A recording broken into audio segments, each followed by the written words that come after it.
Critical points.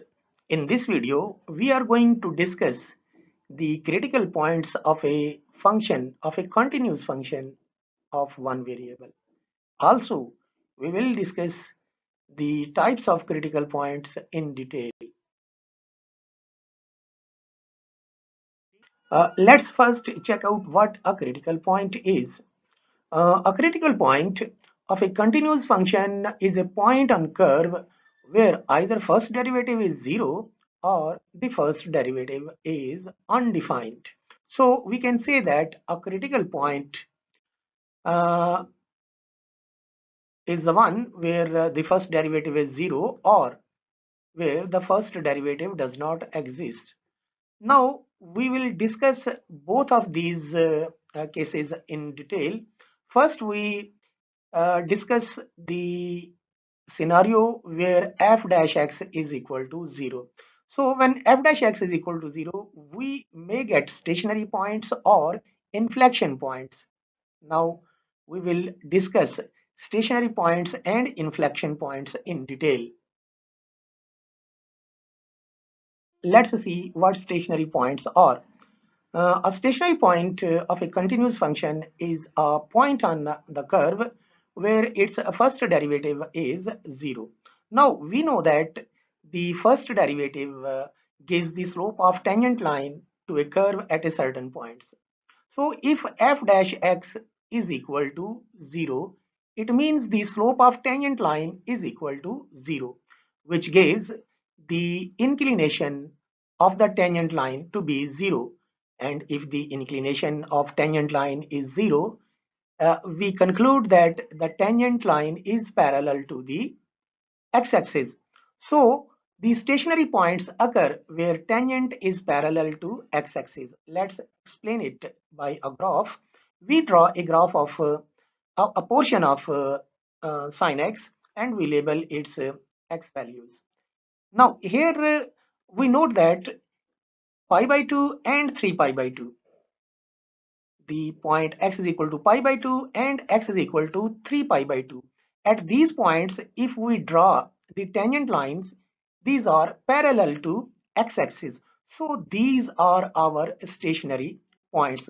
Also note that if we move from left of pi by 2, the function is increasing, and if we move from towards right of pi by 2, the function is decreasing. Also at pi by 2, at 3 pi by 2, on the left the function is decreasing and on the right the function is increasing. So we can also say that at a stationary point, if a function is increasing on left, it is decreasing on right, or if it is decreasing on right, then it is increasing on left. Now we discuss the point of inflection. A point of inflection of a continuous function is a point on curve where its second derivative is 0. So we can say that at point of inflection, the first derivative is equal to 0 and the second derivative is also equal to 0. The first derivative gives the stationary points or critical points, but the second derivative gives precisely the points of inflection. Now let's check points of inflection from a different angle. We draw a graph of the sine wave. Now we label the x values and pin out 2 points, pi and 2 pi. Note these 2 points. First we describe the point pi.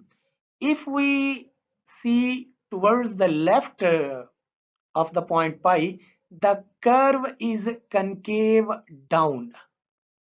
And if we go towards right of pi, we see that the curve is concave up. So we can say that at point pi, the concavity of the curve changes. So the point where the concavity of the curve changes is called the point of inflection. Also, if we see 2 pi, on left the curve is concave up and on right curve is concave down. So 2 pi is also the point of inflection. One more thing, at pi on left, the on very left the function is decreasing, and on very right the function is again decreasing. Similarly, at about 2 pi the function on the left the function is increasing, and at the right the function is also increasing.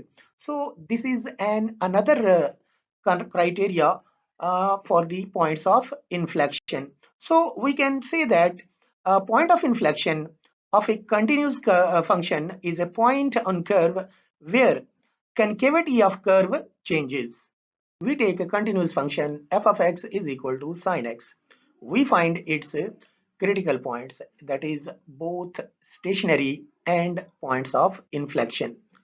The function is sine x, its first derivative is cos x, its second derivative is minus sine of x. For stationary points, we put first derivative is equal to 0. It gives cos x is equal to 0. So x is equal to plus minus pi by 2, plus minus 3 pi by 2, plus minus 5 pi by 2, and so on. These are the stationary points. For points of inflection, we put f double dash x is equal to 0, which gives minus sine of x is equal to 0, sine of x is equal to 0, and we get x is equal to 0 plus minus pi by 2, plus minus pi, plus minus 2 pi, plus minus 3 pi, and so on. So these are points of inflection. Now we draw the graph of sine wave and label these points as stationary and points of inflection. We draw the graph of sine function and label the points on the graph. We have noticed that x is equal to plus minus pi by 2, plus minus 3 pi by 2, plus minus 5 pi by 2 are stationary points on this graph. We label these stationary points by green circles. Here, minus 3 pi by 2, minus pi by 2, plus pi by 2, plus 3 pi by 2, and 5 pi by 2 are stationary points. Also, we have noticed that x is equal to 0, plus minus pi, plus minus 2 pi, and so on are points of inflection. The points of inflection are labeled as white circles: minus pi, 0, pi, and 2 pi. The stationary points are those points where the tangent lines are parallel to x-axis, and here we see that at green balls the tangents are parallel to x-axis. So these are the stationary points as we have already proved. Now we come to the white balls, that is points of inflection. Note that at points of inflection, the tangent line crosses the curve. It is an amazing fact that at point of inflection, the tangent line crosses the curve. So at pi and 2 pi, we can see that the tangent lines are crossing the sine wave. So this is another criteria for finding the points of inflections of a curve.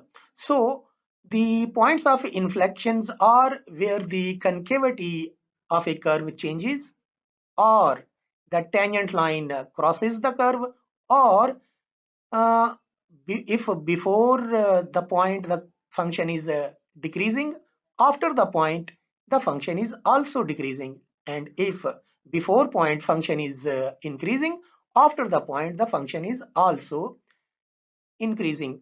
So we can say that the all the critical points are of two types, stationary points and inflection points. All stationary points are critical points, but all critical points are not stationary points. Likewise, all points of inflections are critical points, but all critical points are not points of inflection. Now we come to the second case of critical points, that is when the first derivative does not exist at a certain point of a curve, then that point is also a critical point. Let's explain it by an example. We take the modulus function and draw the graph of the function. And we check the differentiability of this function at x is equal to 0. So we apply the basic definition of derivative to find the derivative of x mod at x is equal to 0. So f dash 0 is equal to limit x approaches 0, f of x minus f of 0 over x minus 0 by definition. Now uh, we place value of f of x is equal to x mod and f of 0 is equal to 0 mod. After simplification, it becomes limit x approaches 0 x mod over x. Now we know that the x mod may be written as plus minus x. So after evaluating the limit, we get f dash 0 is equal to plus minus 1. So the limit is not unique.